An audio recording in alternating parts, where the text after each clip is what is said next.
Good morning, Grace Covenant. Welcome to your Friday devotional. If you have been joining me with any degree of regularity on Fridays, you know that a lot of the wisdom that comes to me and the insight I gain comes from my time in creation, in yard work, in the stuff I do with my hands, in the music I make. It helps me to draw parallels from life, to understand the broader scope of things going on in the world. And today is no different. You joined me in my backyard 3 or more months ago, back in March, and I was planting bulbs, which way up in the back you can probably see up against the fence are thriving. The yard is greener. Plants are coming to life. I spent quite a bit of time making this beautifully landscaped pond. I have plants that are thriving. The water lilies will be blooming soon. The water is clear and the setting is serene. A bit of a testimony to my love of nature and wanting to connect with creation. And it's a place where I find solace. But there's a problem.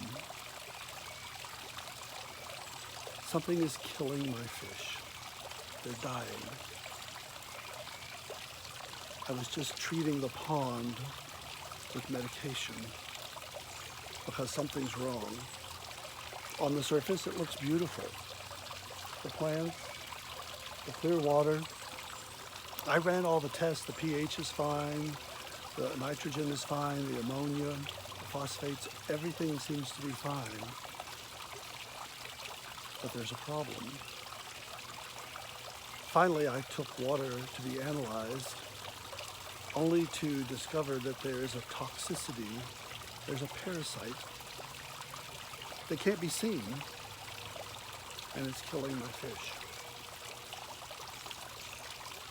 And you can draw the parallels. Something unseen, affecting everything in its wake. Sure, we could talk about COVID, a worldwide pandemic that still is not under control. Or we can talk about that pre-existing condition in America known as racism that is still infecting and affecting us as a nation. And so with my pond, not only do I have to put medication in there, it requires radical action. I've had to drain off water and replace water and balance chemicals. The fish have had to be caught, which isn't easy, and placed in salt baths, in water containers with high degrees of salt for short periods of time to try and help them produce what they need to protect their scales with a natural coating, and to help eliminate the parasites that are latching onto them that can't even be seen microscopically until they start to grow. So it has required radical action, and I'm hoping it will make a difference. Now, I could just sit back and sort of let nature take its course and see if somehow the pond would get itself in balance and see if maybe a few fish might live. But that's not an option. And I pray to God that in this time that we're living, that sitting back and watching and just hoping for the best is not an option. Because whether it's wearing a mask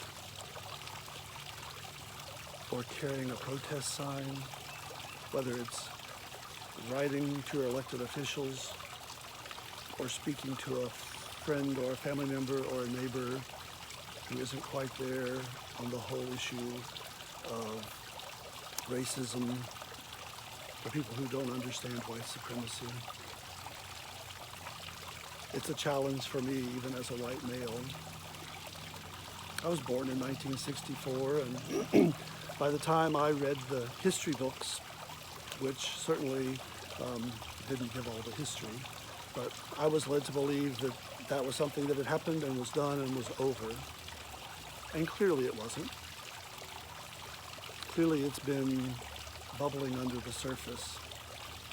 And we've seen that ugly head begin to rise over the last few years, and even most recently with the protesters, with the horrible deaths of a number of African American, black and brown people in this country. And the pain is real, the struggle is real. And so it's time for us to do something. I can also say that I know as a white male of privilege, I didn't ask for it, I happened to be born into it, and I'm trying my best to learn. I totally understand that there's even a degree of privilege of me to be able to stand in my backyard and use a pond as an analogy. But I hope it doesn't stop there for me or for you. I also know that if the issue of civil rights and race can seemingly disappear, for some of us only to come back and us have to realize that it's an issue that needs to be resolved once and for all, that equality for all people is the right thing. As a gay man, I have a bit of concern and fear that those rights that LGBTQ people feel they have won may not have been won either. When I see politicians wielding Bibles, it hurts me not only for our black and brown brothers and sisters who have had to deal with hundreds of years of oppression and slavery and all things that have been justified by the Bible. It gives me a sense of PTSD for all the pain that gay people have suffered through the years at the hands of the church and haven't even grown up in the church. Now, I would never equate what I've had to go through with the blight of those who suffer the inequalities of racism and what has happened for centuries. But I would say that I do know a little bit about fear, and the fear that I could lose my rights that have been won, make it all the more personal to me to stand up and know that everyone deserves to have equal rights. And so I want to encourage you to be strong in this time, to take the stands you need, to speak where you need, to pray where you need, and to help us move towards justice and equality for all. Because we really do, I think, want to create an environment where everyone can thrive, where it's not just pretty on the surface and not just a place for a few, but a place of abundant life, of healthy living. We've opened up here in North Carolina, so people are getting out more, and I know some of us are still able to stay home and need to stay home. Some of us are out, and so I would encourage you, if you're out, to wear a mask. I would continue to encourage you to stay safe. Continue to find ways to stay connected and know that you are loved. Thanks be to God.